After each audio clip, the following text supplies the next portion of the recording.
The song is simple, but it has a lot of details to look at, and that's exactly why it's so interesting to play.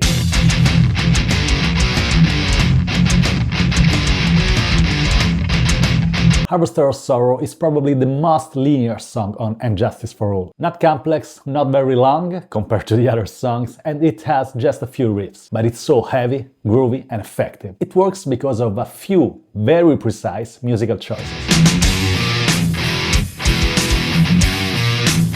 If you're new to this channel, welcome! I am Riccardo and I'm here to help you grow as a guitar player and musician. I teach mostly rock, metal and shred guitar. If you fit into this kind of guitar styles, feel free to subscribe to the channel. For today's video, I'll be using this Gibson SG and a Red 7 Leviathan preamp straight into the audio interface. Very important, the analysis in this lesson is based on the official Metallica songbook, Metallica actual live performances and my own personal transcriptions. First thing is the intro. Power chords, down picking, palm muting, classic Metallica elements, right? The power chords are G, F sharp, E, and then B and B flat.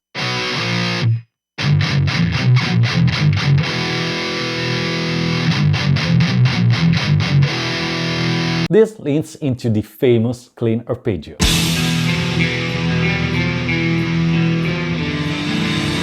The backbone of this part is the Phrygian mode. This is the arpeggio.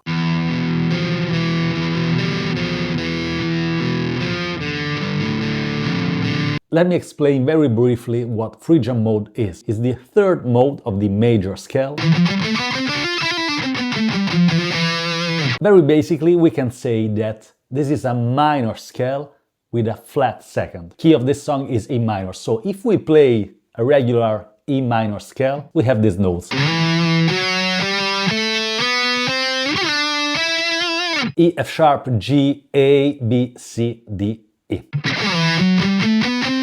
When we say flat second, we mean that the interval between the root and the second note is not anymore a whole step, but it's a half step now. Minor scale would be E, F sharp, a whole step. Phrygian mode is same notes, but we have a half step here.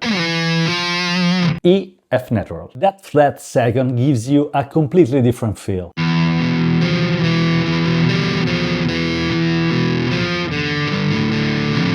A lot of open strings, A and D. That's the flat second. G, F.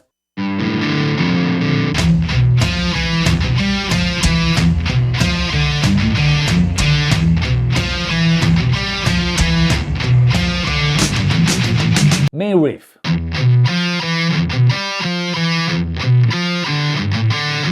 Note-wise, this is identical to the clean arpeggio. It's just heavy, distorted, and with more palm muting. Notice how Hetfield makes breathe the highest notes. There's no palm muting in the upper melody.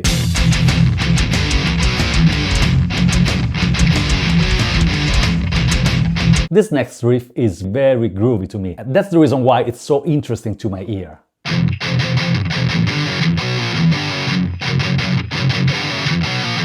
This is it, same notes, same power chords as the intro. Pay attention to the length of the notes.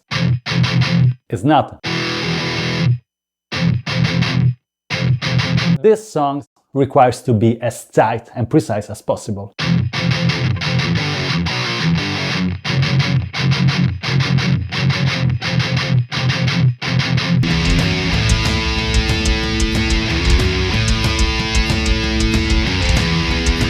Then comes this chromatic riff.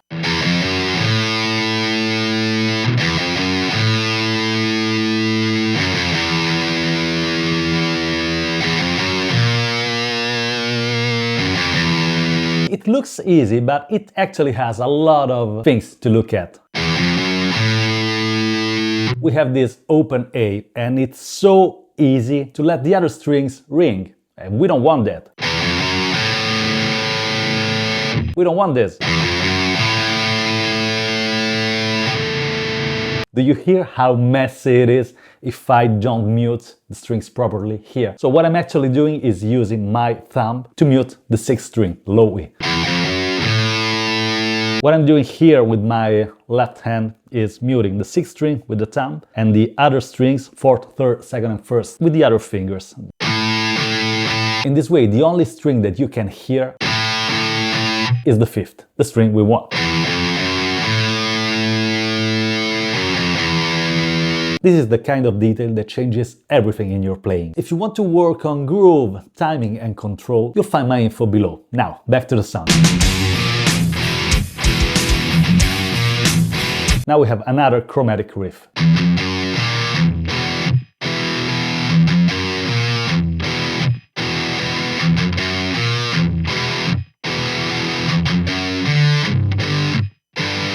Again, another riff that is not as easy as it looks. Pay attention to those little vibratos here and there. Those are subtle nuances.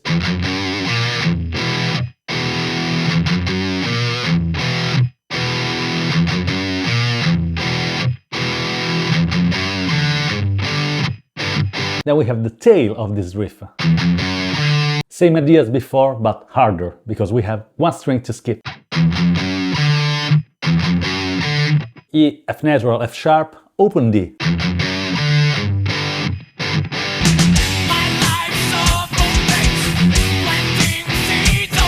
Now, the first verse.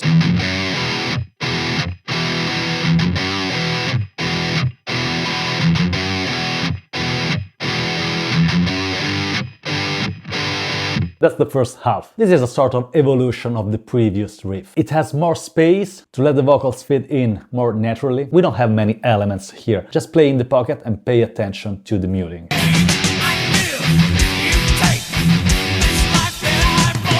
Following riff is very similar.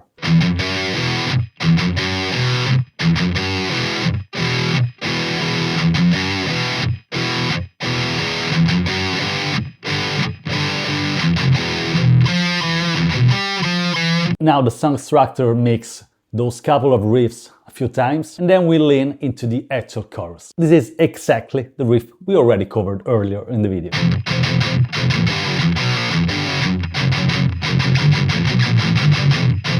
Just pay attention on where the palm mutings are. At this point the song goes on, we have another verse, another bridge, another chorus, and then we lean into the guitar solo.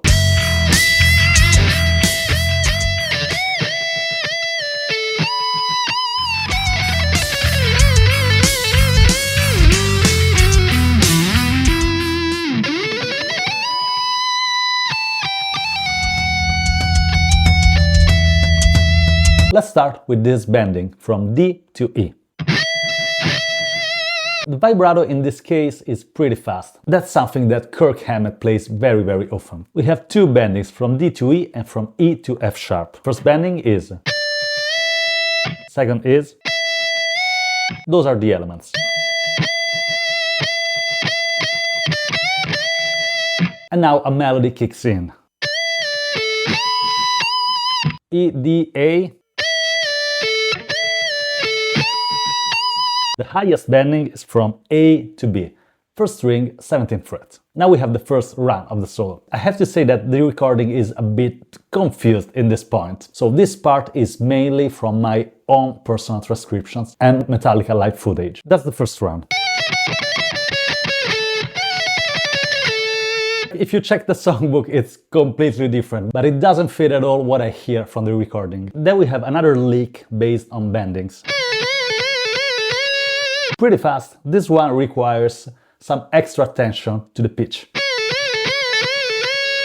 The note we bend is the C sharp. We play this B, 12th fret, 2nd string, and then we bend a whole step. Then another melody. That is probably my favorite part of the solo. Then we have a fast run.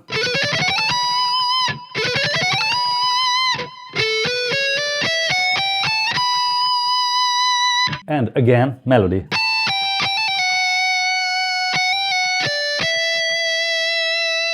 At this point we have another instrumental section.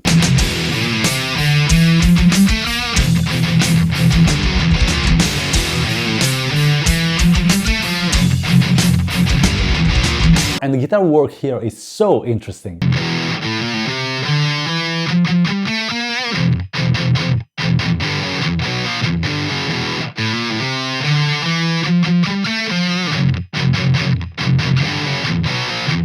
Now we have this harmonized part.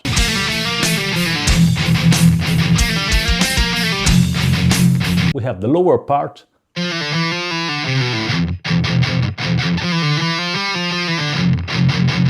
Guitar number 2 plays exactly the same idea using the interval of fourths.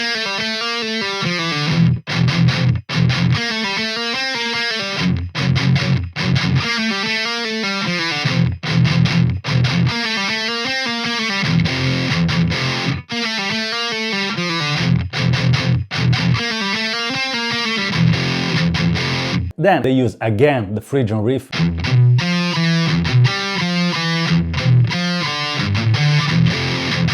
With this different ending. And then the last harmonized part.